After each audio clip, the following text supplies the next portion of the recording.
Hi guys, and welcome back to this week's video. I think we've all read that book that gives us that book hangover where we can never find something to follow up the thing we've just read.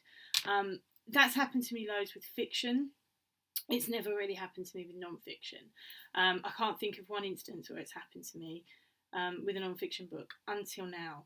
Because, as I said to you a couple of weeks ago, I read Ali Abdaal's Feel Good Productivity, How to Do More of What Matters to You.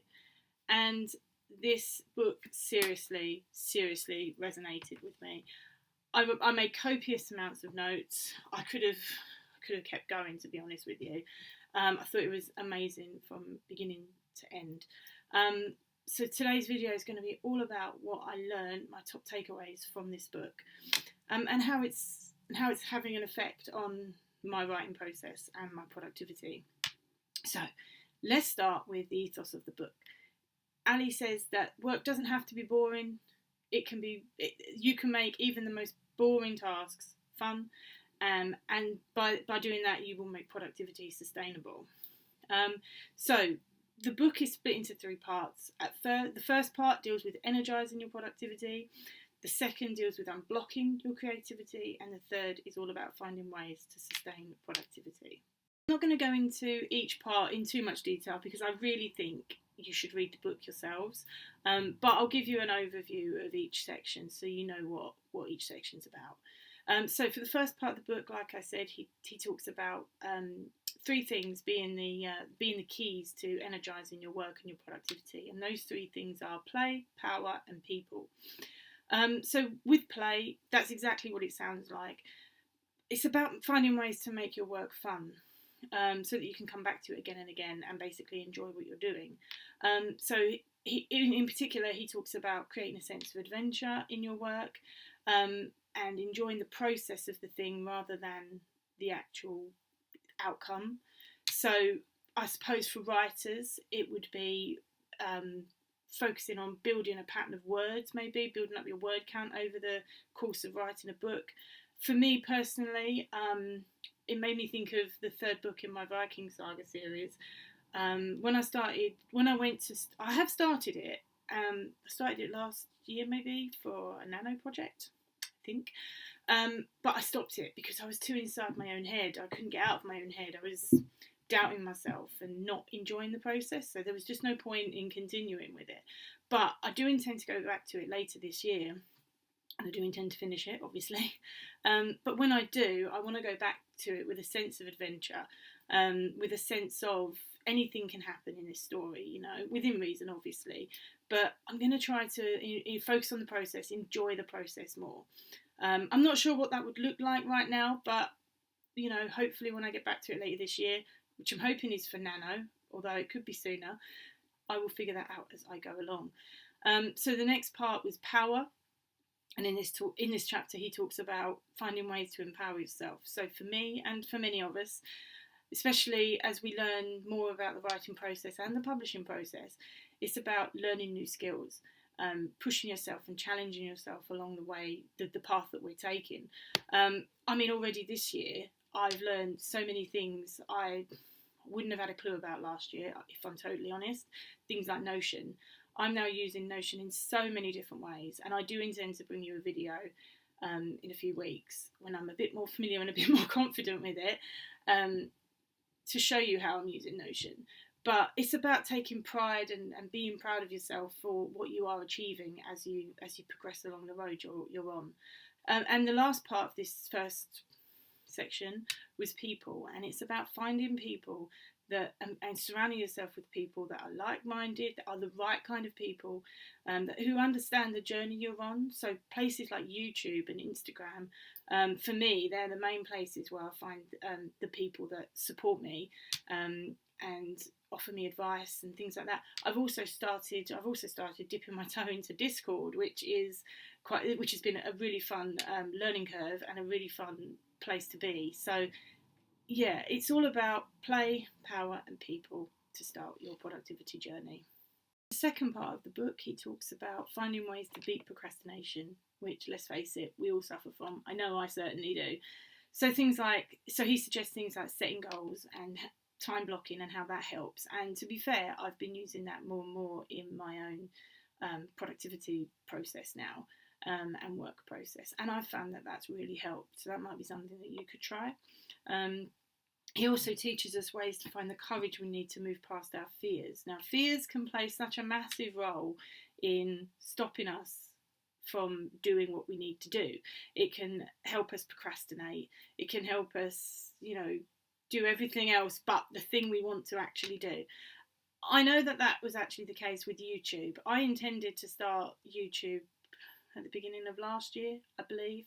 I didn't start it until July, the end of July, I think, last year. And that was mostly because I was scared of actually doing it, of actually putting myself out there. So he gives you ways to kind of like combat those fears, and just put them aside so that you can take that first step, if you like. Another thing he talks about that really resonated with me, I've heard about this before, but he talks about the spotlight effect, which is the idea that we all think that we have the spotlight on us, that everyone outside of us are judging us. If we do something that's a bit embarrassing, or if we say something that's a bit, out there, people are going to be judging us for days. But the truth is, no one actually cares. They've all got their own problems to worry about, they're probably all thinking the same thing about themselves, so, and when you realise that, some of the shackles that are sort of like weighing you down and trapping you, and making you procrastinate again, there's that word, they kind of fall off, and you're freer to do, it frees you up to do the things you want to do. And another thing that Ali promotes in the book, in this section of the book, is to reduce the friction to actually getting started. I do this now. I never used to. So basically the idea is that if you know that you've come to the end of your writing session and your desk is a mess, and you know that tomorrow you want to come back in early and make a start, the idea is that you tidy up your desk to make sure that you can just come in the next day and you can just get on with it. It might also mean that at the end of a writing session, you leave a couple of bullet points at the end of where you finished, just to remind you the main points you want to hit the following day. Again, this was something I never used to do, but I do now, because I can see that it's all valuable to me, making the most of my time, making the most of my energy, and getting things done, basically. Part of the book, called Sustain, he talks about how to sustain our productivity. So he talks about things like finding ways to recharge, to take regular breaks, and to use our hobbies to take that mental break as well as the physical break. Because it's all very well getting up from your desk and taking your dog for a walk or watching something else, but that doesn't mean your mind has left the desk. I know for a fact that happens to me quite a lot, because I actually enjoy writing. I actually enjoy most of what I'm learning about the business side of creating an author business. So I often find that even though I'm away from my desk, I'm thinking about work. I'm on Notion, making a to-do list, or, writing in my bullet journal about what I need to do for tomorrow. So that's not really taking a break. So it's about finding ways that you can take that physical break, the mental break, as well as the physical break. What I really loved about this book is that at various times throughout the book, Ali gives us different kinds of experiments. There's loads of experiments in this book, and they're all scientifically backed, which is another great thing about this book. And the science in this book that he mentions is really interesting as well, and they're quite enjoyable reads.